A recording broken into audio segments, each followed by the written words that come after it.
నేను మీ doctor Kasam Venkateswarlu, BJP state general secretary.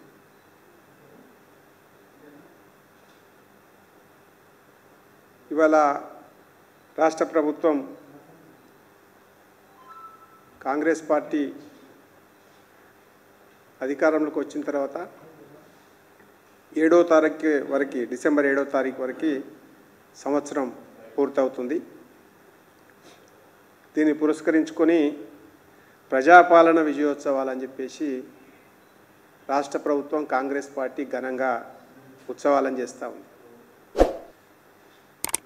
పేరుకు ప్రజాపాలన, కానీ ఎక్కడికక్కడ అడుగడుగున అరెస్టుల పర్వం.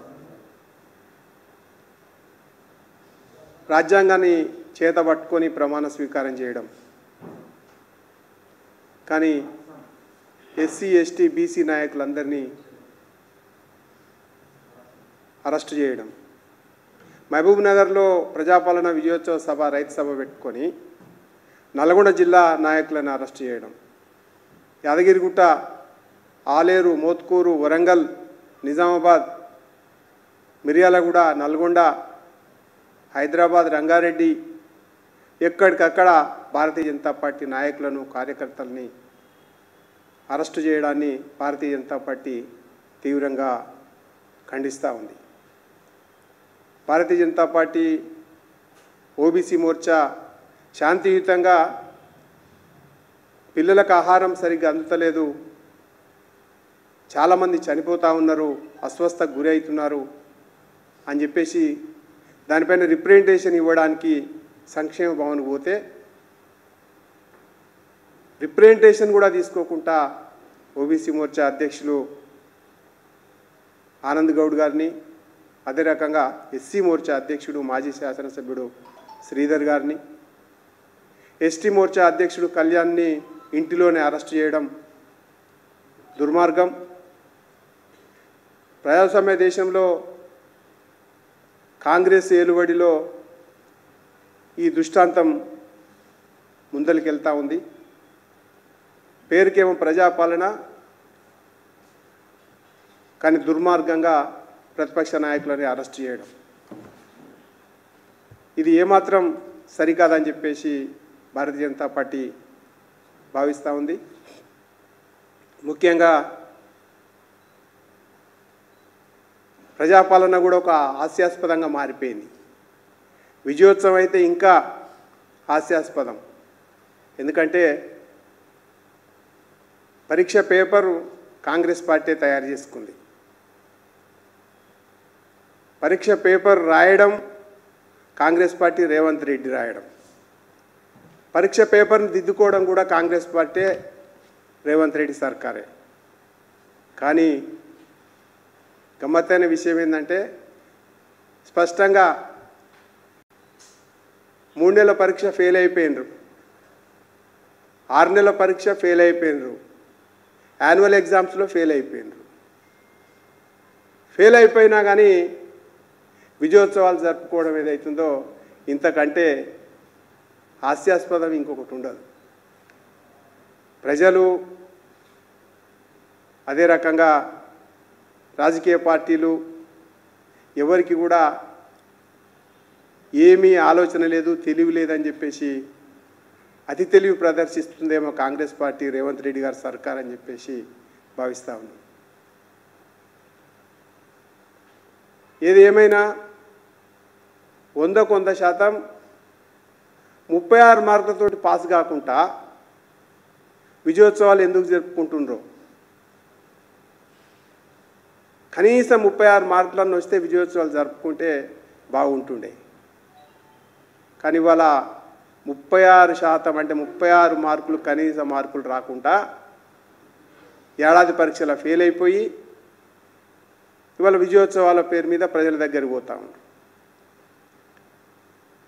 కాబట్టి దీన్ని మేము తీవ్రంగా వ్యతిరేకిస్తూ ఉన్నాం. అడుగున గత ప్రభుత్వం ఏదన్నా నాయకుడు కేసీఆర్ లేకపోతే కేటీఆర్ రాజు వేడల సభకు అని చెప్పేసి బయటికి పోతే అరెస్టుల పర్వం స్టార్ట్ అవుతుండే. ఇవాళ రేవంత్ రెడ్డి సర్కార్ కూడా అందుకు మినహాయింపు కాకుండా అక్రమ అరెస్టులని ఇష్టానుసారంగా చేస్తూ ఉన్నారు. ఇది ప్రజా పరిపాలన కాదు, ఇది ప్రజా వ్యతిరేక పరిపాలన, విధ్వంస పరిపాలన అని చెప్పేసి భారతీయ జనతా పార్టీ కాంగ్రెస్ పార్టీ మీద డైరెక్ట్గా చెప్తా ఉంది. కాబట్టి మేము బేషరతుగా ఇవాళ సుమారుగా 300 మంది భారతీయ జనతా పార్టీ కార్యకర్తలని వివిధ పోలీస్ స్టేషన్లలో ఉంచడం జరిగింది. Kanchanbagh police station, Bollaram police station, Karkhana police station, జిల్లాలలో ఉన్నటువంటి అన్ని పోలీస్ స్టేషన్లు కూడా ఇంకా అరెస్టు చేసి కార్యకర్తల నాయకులని నిర్బంధంలో ముందుకు తీసుకుపోతున్నారు. బేషరతుగా వెంటనే విడుదల చేయాలని చెప్పేసి భారతీయ జనతా పార్టీ డిమాండ్ చేస్తూ ఉంది.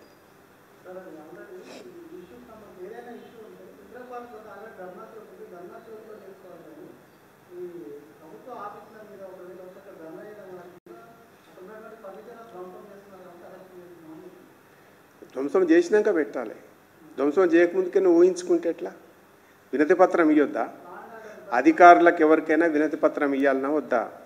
వినతి పత్రం కూడా తీసుకోలేని స్టేజ్లో ఉందంటే నువ్వు 100% మేము ఇంతకుముందు చెప్పినట్టు 36 మార్కులు కూడా రాకుండా ఫెయిల్ అయినటువంటి ప్రభుత్వం. భయపడుతున్నావు నువ్వు.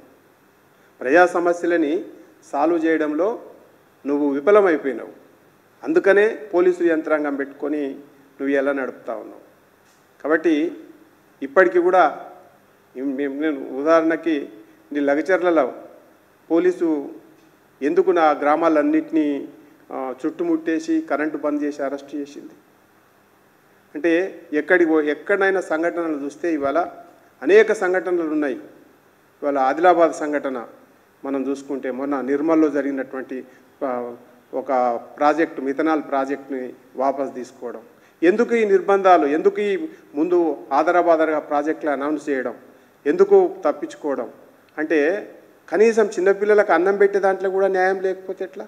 మొక్కిపోయిన సన్నబియ్యం పెడుతున్నాడు, ఒక ఆయన వెళ్ళిపోయిండు, ఆయన చేసిన నిర్వాహక సన్నబియ్యం లేవు, నాసిరకం సరుకులు, పిల్లలు తింటే వాంతులు విరేచనాలు చచ్చిపోవడం దాకా వచ్చింది.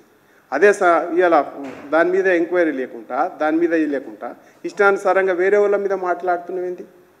వేరే వాళ్ళు కుట్ర చేస్తున్నారని చెప్పేసి. కుట్రలు చేస్తే కుట్రలు చనిపోయిన తర్వాత నువ్వు ఛేదిస్తావా? చనిపోని అని అనుకుంటున్నావా ఇంకోళ్ళ మీద నేపం నెట్టడానికి? అంటే ఇది ప్రభుత్వమా లేకపోతే ఇంకోట? అధికారులను ఎందుకు ఎన్నికేసుకొస్తున్నావు? ఇంకో అధికారి ఆడ బేకరీలో ఫుడ్ తిని అస్వస్థకు గురి అయినారు అన్నారు. బేకరీ ఫుడ్ తింటే ప్రజలందరూ తింటలేరా బేకరీ ఫుడ్? పోనీ ఒకవేళ బేకరీ ఫుడ్ నాణ్యత లేదనుకో, బేకరీని ఎందుకు బ్యాన్ చేస్తలేవు? వాడిని ఎందుకు అరెస్ట్ చేస్తలేవు? అధికారులు, ప్రభుత్వం అంతా నిర్లక్ష్యంగా వ్యవహరిస్తూ ఉంది. దాన్ని మేము వినతి పత్రం ఇద్దామని పోతుంటే కూడా వినతి పత్రం తీసుకోకుండా అరెస్ట్ చేస్తే ఎట్లా?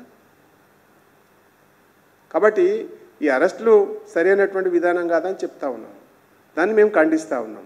వెంటనే బేషరతుగా విడుదల చేయాలని చెప్పేసి కోరుతా ఉన్నాం.